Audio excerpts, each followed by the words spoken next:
जिसके सामने माया जाल बुनने का प्रयास कर रहे हो, ये माया के स्वामी है। ये मायाधर विष्णु है ये। अच्छा, तो होते रहे। मैं तो इनकी हत्या करने आया हूँ और हत्या करके ही जाऊंगा।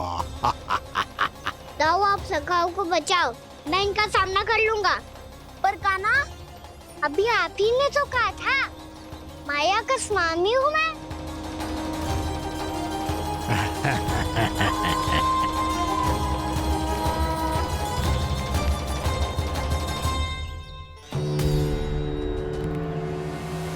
ये तो मथुरा का व्यापारी है।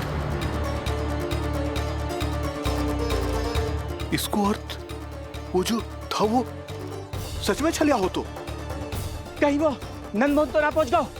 हमें शीघ्र ही गांव जाना पड़ेगा और सबको सावधान करना पड़ेगा। चल।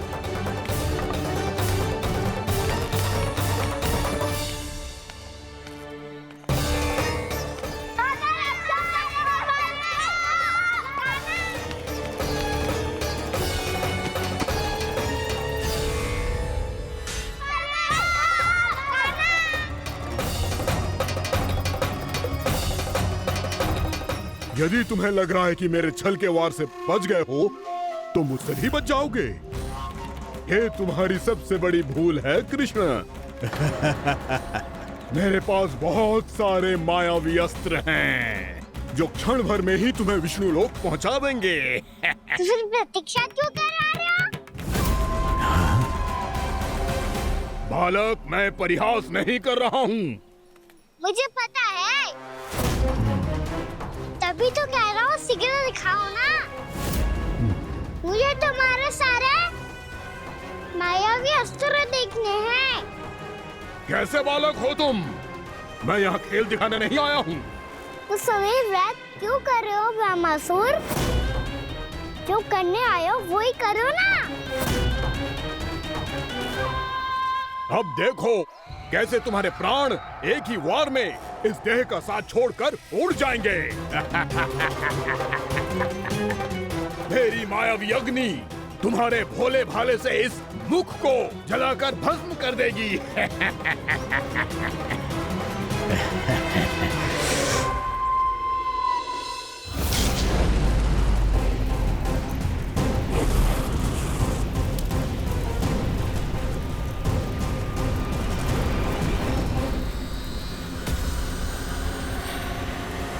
कह रही हो ब्रह्मासुर? भोला भाला तो दिखता हूँ मैं। मैया भी यही कहती है।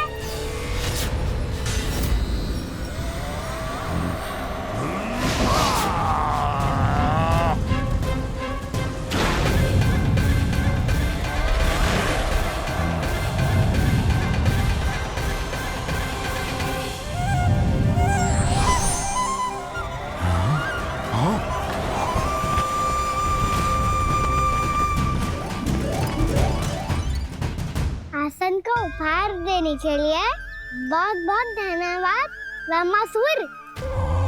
बहुत समय से खड़े खड़े थक गया था मैं।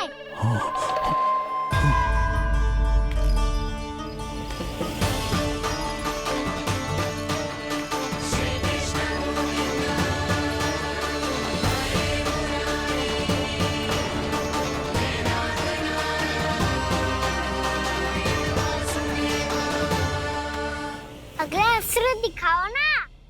तुम्हारी यही जिज्ञासा आज तुम्हारा अंत करने में सहायक बनेगी मूर्ख बालक।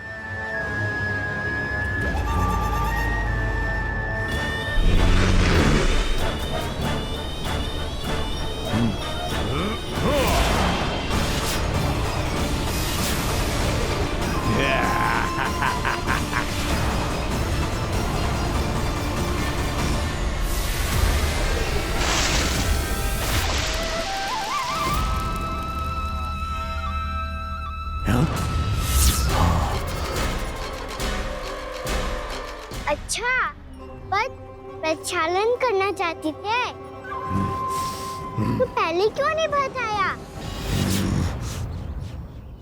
मुस्कुराना बंद करो। तुम्हारी ये हंसी मुझे कांटों की तरह चुभ रही है। पर मैया तो कहती है कि मेरी मुस्कुराहट फूलों की तरह है।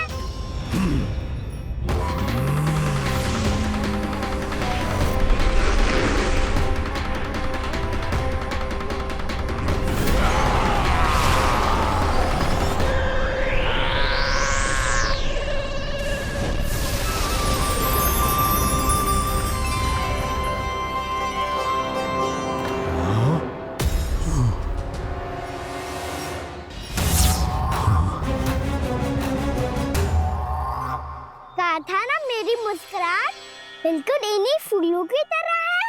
और तुम कर क्या रहे हो मास्टर? कभी आसन दे रहे हो, कभी पद प्रक्षालन कर रहे हो और अब फूल भी चढ़ा दिए। तुम मुझ पे वार करने आए हो कि पूजा करने? तुम्हारी पूजा तो मैं अब ऐसी करूंगा कि तुम मृत्यु के बाद भी मुझे भूल नहीं पाओगे बालक।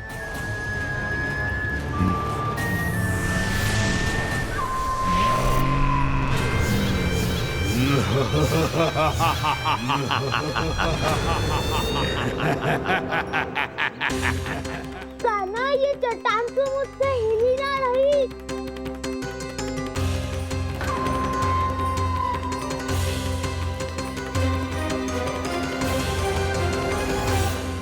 अभी कंदरा के अंदर कुछ क्षणों में ही प्राण वायु समाप्त हो जाएंगे।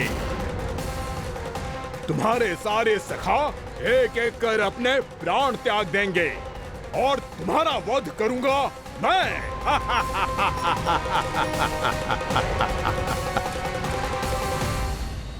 अरे सब जन बच के रहना।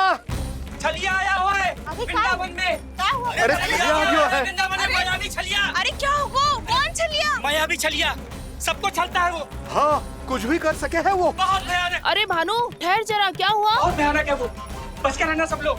अरे भेष बदल ले तो है वो। हाँ। क्या होगा? छलिया है वो। अरे मेरी बात तो बताओ। रानी भाभी, रानी भाभी, कान्हा घर पर ही है ना? ऐसे भड़बड़ा क्यों रहे हो? कोई भूत देख लियो है क्या? भूत ना भाभी, छलिया से भेंट हो गई। सच्ची का मायावी छलिया है भाभी। क्या उल्टा सीधा बोले जा रहे हो? ठीक से बताओ। अब बोलो भी। वो कान्हा के पीछे पड़ो है वो। मेरे लल्ला के पीछे? हाँ रानी भाभी, हमारे अचेत होने से पहले हमने उसे ये कहते सुना था कि वो वृंदावन आने वाला है कान्हा से मिलने। हे नारायण, मेरे कान्हा की रक्षा करना। जसोदा जी, मायावी छलिए से बचना बालकों के बस की बात ना है। जीजी, बालक वन में अकेले हैं।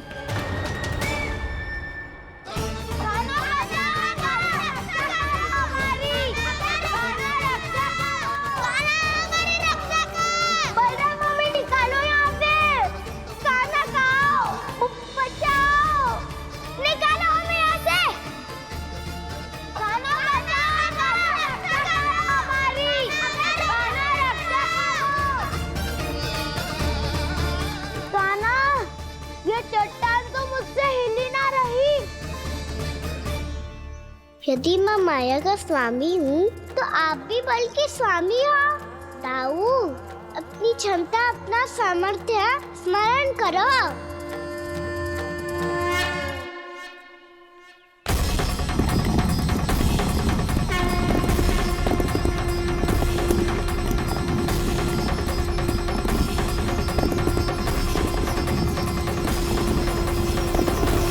इससे पहले कि वो कंदरा का द्वार खोल के तुम्हारे सखाओं को बाहर निकाले, मैं तुम्हारे प्राण ले लूंगा कृष्ण।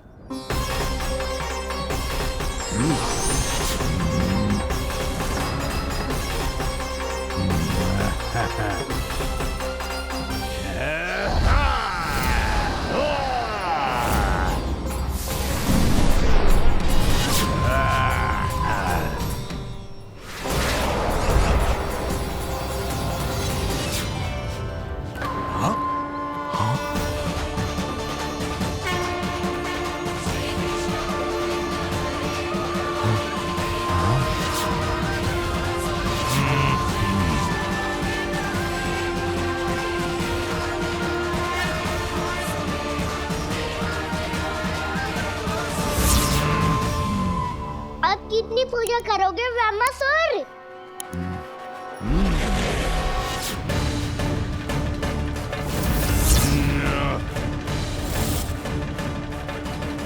प्रभु तो खेल खिला रहे हैं इससे, और ये खेले जा रहा है विवश होकर, उनकी माया से बाध्य होकर।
जो प्रभु के सामने माया करने आया था, वो स्वयं को ही माया में उलझा हुआ पा रहा है। नारायण नारायण। लो, अब तो तुमने दंडवत प्रणाम भी कर लिया, माया भी कथा भी उपहार में दे दी। तुम चाहते क्या हो ब्रह्मासुर? मेरी शरण में आना है क्या?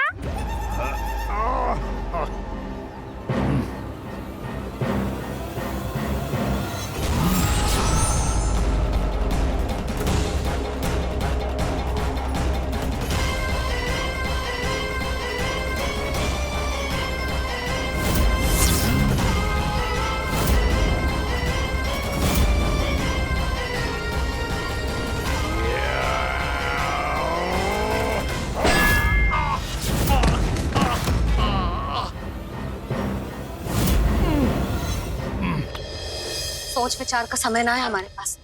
अपने बालकों की रक्षा के लिए इसी क्षण हमें निकलना होगा। और वो छलिया किसी का भी रूप धारण कर सकते है।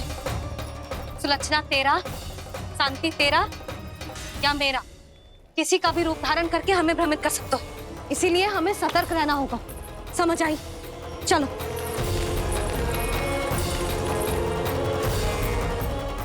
अभी भी समय है ब्रह्मासुर, समझ जाओ। यदि मैया आ गई तो बात गड़बड़ हो जाएगी।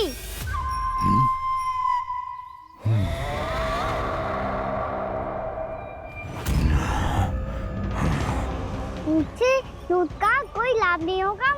ब्रह्मासुर, स्मरण करो तुम कौन हो। मायासुर का पुत्र हूँ मैं, अपने स्वामी महाराज कंस का सेवक हूँ, और तुम्हारा हूँ मैं काल।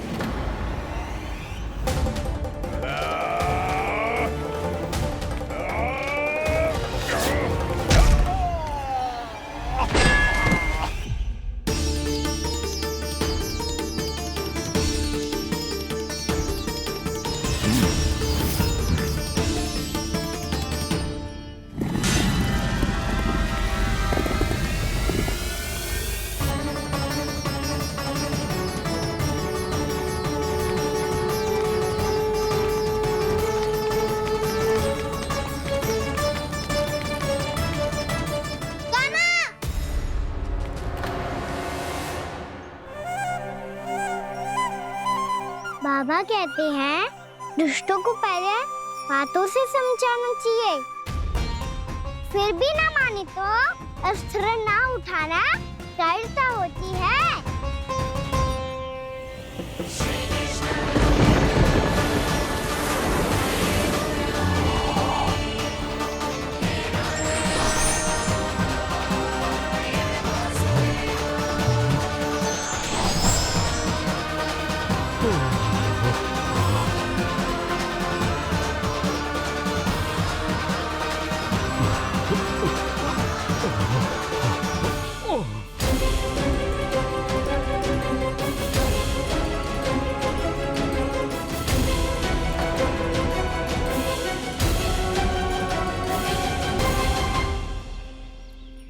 पता था मुझे अपने बाबा के स्वरूप को हानि नहीं पहुंचाओगे।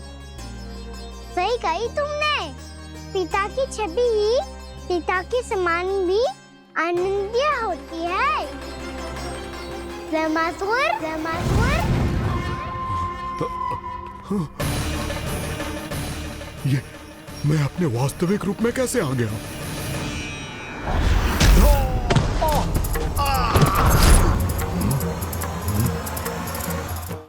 मेरे बाबा का स्वरूप नहीं लेना चाहिए था तुम्हें। मैया ने सिखाया है भूल को क्षमा किया जा सकता है, पर जानबूझ के किए गए अपराध के लिए दंड ही एकमात्र निकाल होता है। ये बार बार अपनी मैया का नाम ले रहा है। यदि मैं वो स्वरूप लूं तो अपनी मैया पर वार नहीं कर पाएगा ये।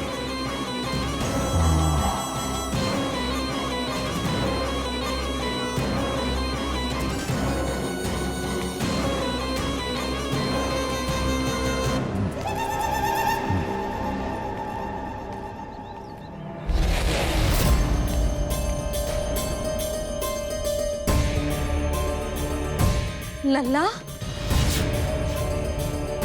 मैं तेरी मैया हूँ, अपनी मैया को मारेगा? बच गया। समझाया था, पर तुमने एक बार फिर से मूर्खता कर ही दी। इस पर तुमने पहले से भी बड़ी और पहले से भी भयंकर भूल किया ब्रह्मासुर।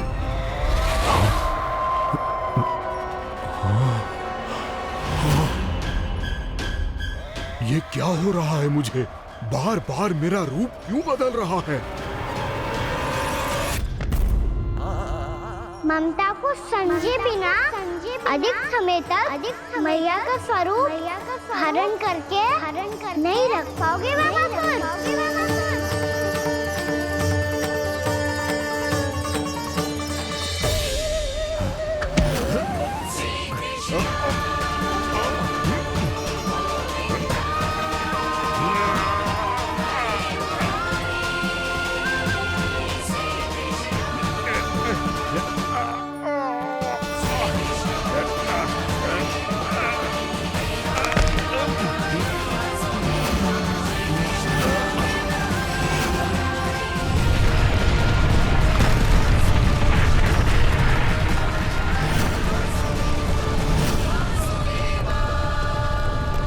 प्रभु के क्रोध से धरती भी कांपने लगी है।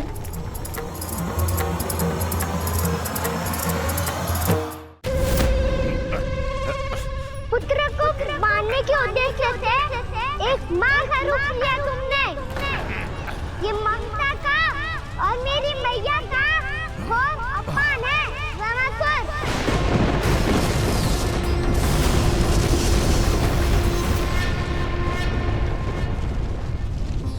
इससे पहले इस असुर के कारण निर्दोष प्राणियों का कोई अहित हो, मुझे कुछ करना होगा। यदि मैं माया का स्वामी हूँ तो आप भी बल के स्वामी हो।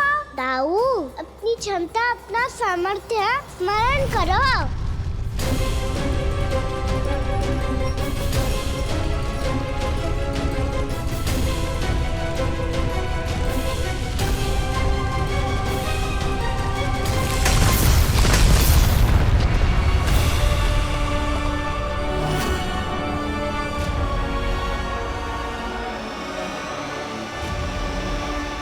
अद्भुत बल दाऊ, अद्भुत। अपने बल का उचित प्रयोग करके आपने प्राणियों को हानि होने से बचा लिया और ये भी सिद्ध कर दिया कि इस युग में आपसे अधिक बलवान और कोई नहीं होगा। आज से आप बलदेव के नाम से भी जाने जाएंगे। आज से आप बलदेव के नाम से भी जाने जाएंगे। आपके चरणों का ये चिन्ह युगों युगों तक आपके बल की कथा कहता रहेगा। बलराम का चरण चिन्ह।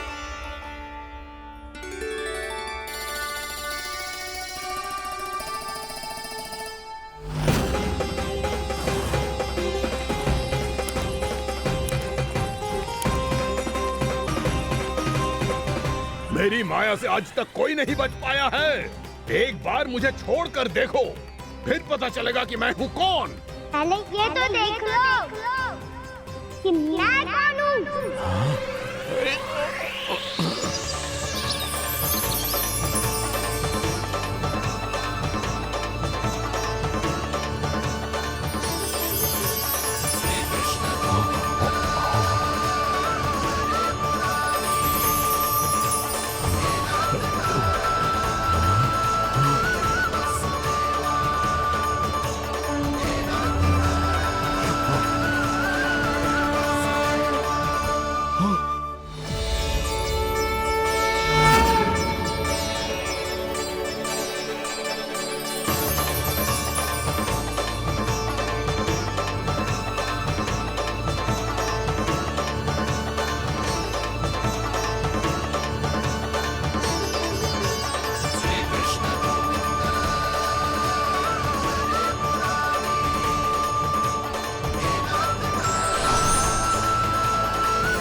कुछ वरन आया हुआ मसूर।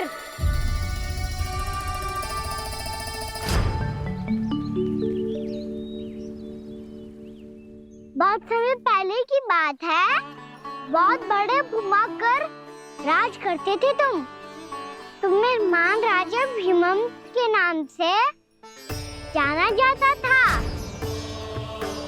सब कुछ था तुम्हारे पास, पर शांति नहीं थी। इसीलिए शांति की खोज में अपना संपूर्ण राज अपने पुत्रों को सौंप कर मलय पर्वत की ओर चल दिए। अनेक वर्षों की तपस्या के बाद तुम्हारे तप की कीर्ति चारों ओर फैलने लगी और फिर सच्चे तपस्वी की धूप में तुम्हारी ख्याति से प्रभावित होकर महर्षि उलट तुमसे भेंट करने आए। राजा भीमरथ, आपने ईश्वर की प्राप्ति के लिए सब कुछ छोड़ दिया, पर अपना अभिमान नहीं छोड़ पाए। इसीलिए मेरे आगमन पर सम्मान के साथ खड़ा होना तो दूर, मेरा अभिवादन भी नहीं किया। अभिमान तपस्वी का गुण नहीं होता है राजन, अभिमान राक्षसी गुण है। इसलिए मैं आपको श्राप देता हूँ कि आप अगले जन्म में एक राक्षस के रूप में जन्म लेंगे, एक राक्षस के रूप में जन्म लेंगे। मुझे क्षमा कर दीजिए महर्षि, मैंने जानबूझकर आपका अपमान नहीं किया है। मैं तो यहाँ पर शांति की खोज में आया था। अपने भीतर के संसार में गहरे सोच विचार में डूबा हुआ था मैं। मुझे क्षमा कर दीजिए महर्षि, मुझे क्षमा कर दीजिए। अपनी भूल का आभास प्रायश्चित की ओर पहला पग होता है। मैं अपना श्राप तो वापस नहीं ले सकता, परंतु आपको एक वचन अवश्य दे सकता हूँ। जब भी प्रभु नारायण का अवतार होगा, आपको उचित समय पे वो वरदान देंगे जिसकी आप लंबे समय से प्रतीक्षा कर रहे हैं।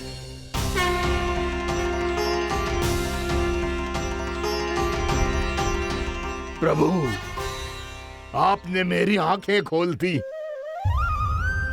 अब मुझे पता चल गया है कि आप कौन हैं और मैं कौन हूँ। इसलिए आप मुझ पर कृपा करके अपने चरणों में स्थान दे दीजिए। मुझे वो शांति प्रदान कीजिए जिसकी खोज में मैं वर्षों से भटक रहा हूँ। शांति तो मोक्ष में ही है, इसीलिए मैं तुम्हें मोक्ष का वरदान देता हूँ।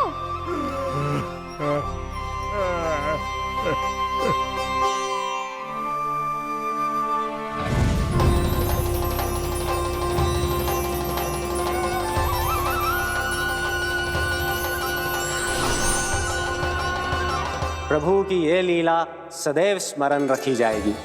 इस स्थान को इनका आशीर्वाद मिलेगा और इस कंदरा को व्योमासुर की कंदरा के रूप में पहचाना जाएगा। भविष्य में अनेक ऋषि मुनियों की शरण स्थली बनेगी ये कंदरा।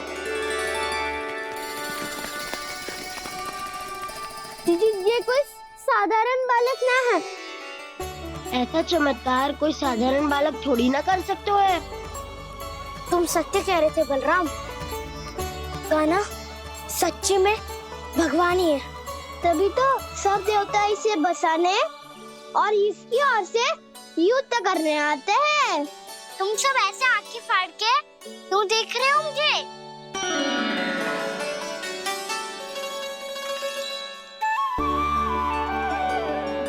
बलराम, तुम बलवान हो और कान्हा भगवान है। दूर दूर तक कोई दिखाई न दे रहा है। ना जाने किस हाल में होंगे बालक। कहीं हम ही तो मार्ग ना भटक गए शीघ्रता के चक्कर में। अब तो एक पग भी ना चलो जा रहे हो। जल, किसी के पास जल है क्या? कंठ तो मेरा भी सूख रहा है मौसी। भाभी, निकट ही जमुना जी है, कहूँ तो वहाँ से जल ले आओ। मैं भी जा रही हूँ भाभी, एक से भले दो। हाँ चल, शीघ्रता से आओ। हाँ।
जानकी, जानकी,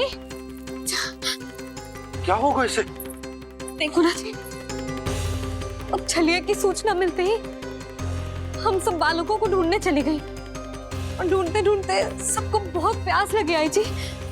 तो जानकी जमुना जी की नदी से जल लेने गई और उसने जमुना जी का पानी पिया और उसकी जेदशा हो गई। बालक कहाँ है? वो ठीक तो है ना?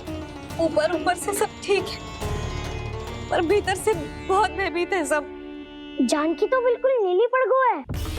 लग तो है विष फैल गया है इसको पूरे तन में। मथुरा के सौ से विदेह जी को बुलाए गए हैं उसके उपचार के लिए। जैसे ही इसने जल को मुंह से लगाया, ये गिर पड़ी। चटपटाने का अवसर भी ना मिलो। हाँ वैद्य जी, और निकटी मृत पशु भी पड़े हुए थे। हाँ, मैंने भी अस्थियां देखी थी। इसका तो यही अर्थ हो सकता है कि समस्या वहाँ के जल में ही हो। वैद्य जी, आप रोगी की नाड़ी पे ध्यान दो ना। जे गोपिया क्या कह रही है उसे सुनने की आवश्यकता ना है। जब तक विष के कारण का पता नहीं चल जाता, हम उपचार कैसे कर सकते हैं रानी जी?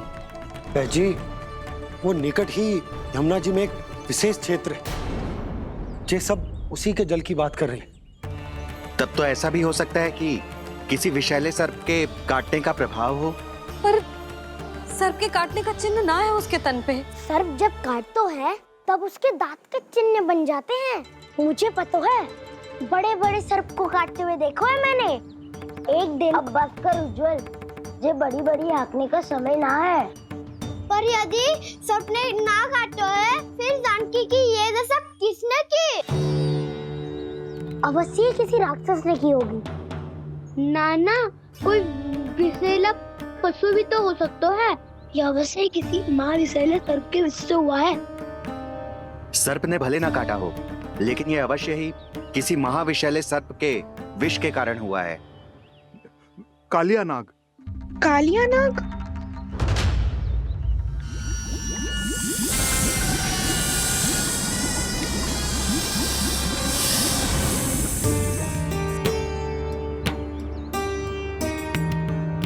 संकेतों से तो ऐसा लगता है कि जानकी ने कालिया नाग के क्षेत्र के विशाल जल पी लियो है। कालिया नाग एक लोक श्रुति है, कल्पना में गढ़ी हुई एक कथा, और कछु न है। हमें जाके पता लगाना पड़ेगा। पर हमें वहाँ जाने से मना किया है ना बड़ों ने। उज्जवल सही कह रहे हो है। इस समय जानकी के स्वार्थ से अधिक महत्वपूर्ण और कछु ना है। जानकी हमारे लिए ही जलाने गई थी जी। ना मैं उसे जाने देती ना जैसा वो तो। वैद्य जी आप शीघ्र कछु करो, कैसे भी कछु भी करो, पर इसके प्राण बचा लो। यशोदा, धैर्य रखो, श्री नारायण पर विश्वास रखो, वो सब ठीक कर देंगे।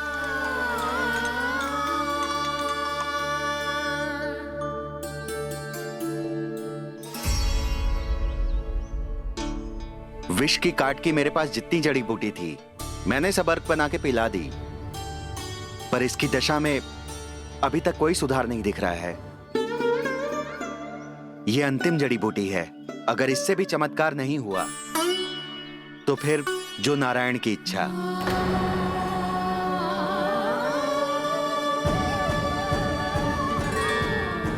पर कोई तो उपाय होगा जानकी को बचाने का। कान्हा, यदि तुझे किसी औषधि के बारे में पता है हमें बता दे, हम जाके ले आएंगे।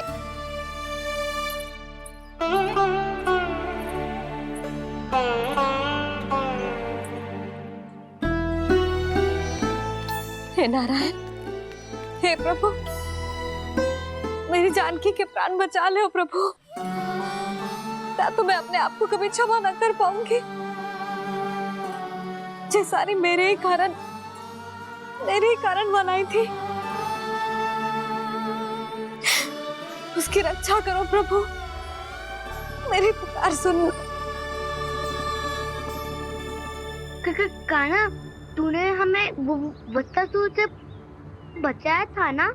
और बकासुर से भी तो, और छलवे से भी तो तूने ही बचाया था ना हमें।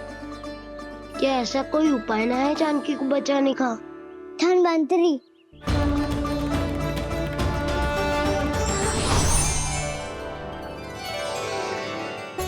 मैं आ गया हूं प्रभु, चिंता मत कीजिए, आपके आदेश का पालन अवश्य होगा। यशोदा मैया,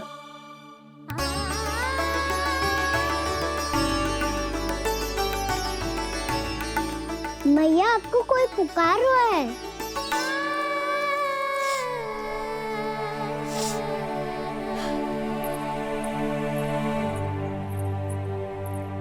चिंता मत करो मैया, अब धन्वंतरी जी आ गए हैं, वो सब संभाल लेंगे। धन्वंतरी जी कौन है? जिन्होंने संसार का आयुर्वेद दिया, आरोग्य के देवता, वे श्री नारायण के अवतार।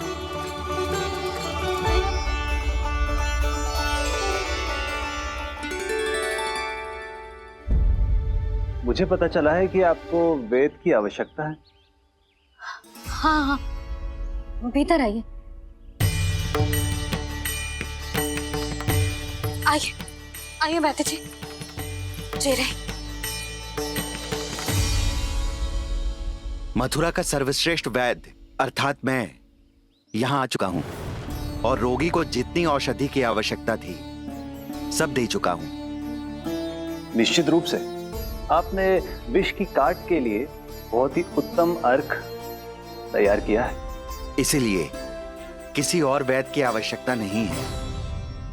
किंतु आप अकेले कितना कुछ करेंगे वैद्यराज, मुझे अपना सहायक ही बना लीजिए। पर जो करना था मैं पहले ही कर चुका हूँ। हाँ, वो तो आप कर चुके हैं, बस रोगी के तन से विष निकालना शेष है ना वैद्यराज? हाँ हाँ, बस वही शेष है। इनके रक्त को विष रहित करने में मैं आपकी सहायता करूंगा। पहले ये संजीवनी मानी जाने वाली इन लाल फूलों की बूटी को भी घिसना है ना?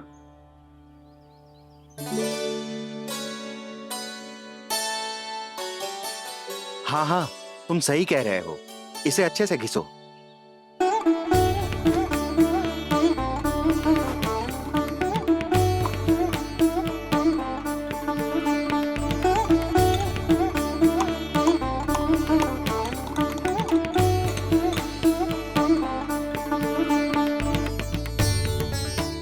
और ये नीले फूलों को भी तो मिलाना है ना।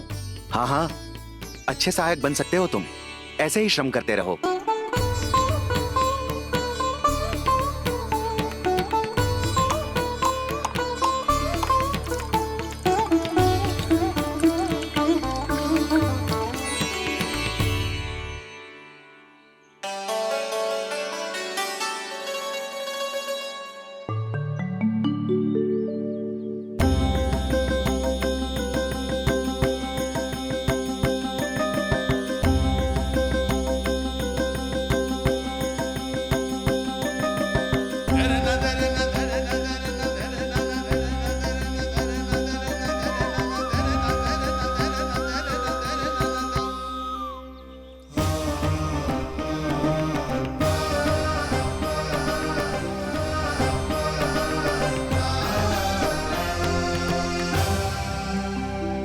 जानकी स्वस्थ तो हो जाएगी ना धन्वंतरी जी? धन्वंतरी? प्रभु, अब मैं क्या करूं? आपने तो स्वयं ही मेरी पहचान उजागर कर दी। जी क्या करो कान्हा? आप सब ऐसे क्यों देख रहे हो? मैया कहती है ना, सभी वेद धन्वंतरी जी का ही रूप होते हैं। वाह कृष्णा, चतुर तो हो तुम। वैसे वास्तविक धन्वंतरी मैं हूँ। मेरा अर्थ है वास्तविक वैद्य मैं हूँ। ये तो मेरा सहायक है, मुझे पूरा विश्वास है बिल्कुल ठीक हो जाएगी। वैसे ही थोड़े ना मुझे मथुरा का सर्वश्रेष्ठ वैद्य कहते हैं लोग।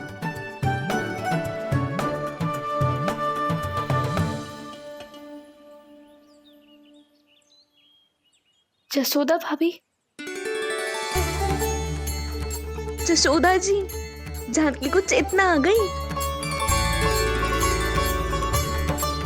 जानकी, जानकी, जानकी, तू ठीक है ना? क्षमा करना भाभी, मैं आपके लिए जल ना ला पाई। बस बहुत भूख लगी है। मैं अभी कछु लाती हूँ। जानकी माखन खाओगी?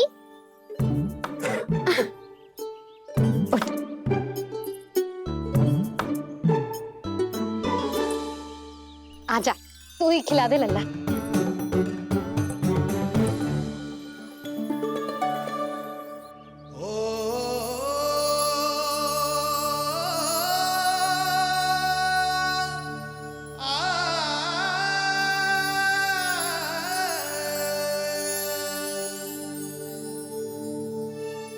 तुम सब मेरे लल्ला को माखन चोर कहती हो ना?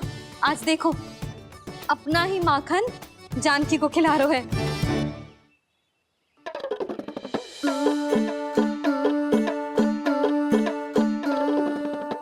थोड़ा और विश्राम कर लो। सदैव तुम हम सबकी सेवा करती हो, आज मैं तुम्हारी सेवा करूंगा। जानकी की जिद दशा तब हुई जब जय यशोदा काकी की सेवा कर रही थी, और अब देखो स्वयं भगवान ही इसकी सेवा कर रहे हैं। जानते हो इससे क्या सिद्ध होता है?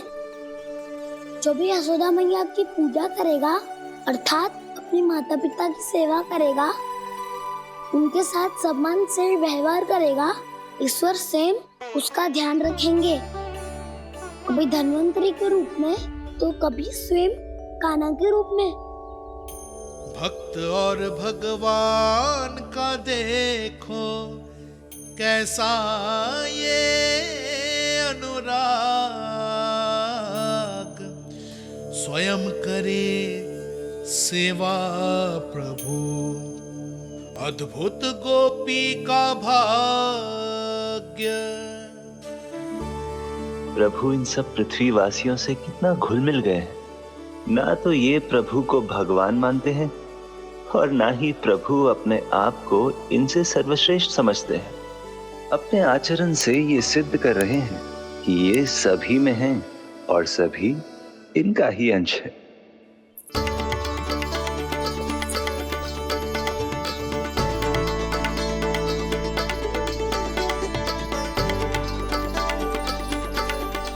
प्रभु, अब मुझे जाने की आज्ञा दीजिए।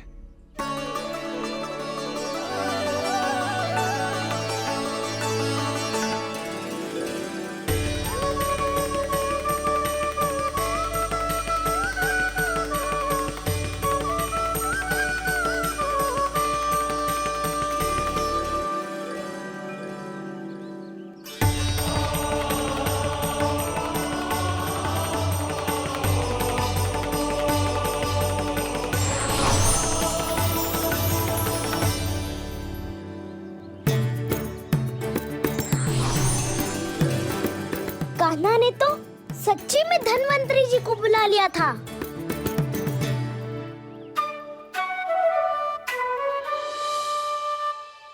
जब से कान्हा का जन्म हुआ है ना, मैं तब से देख रही हूँ, तब से हम पे कोई भी संकट आती है ना, तो अचानक से कोई अपरिचित हमारी सहायता करने आ जाता है, और जाते समय कान्हा की आज्ञा लेके जाते है, और कभी कभी तो इसे प्रभु बोल के जाते है। बाबा संभालो।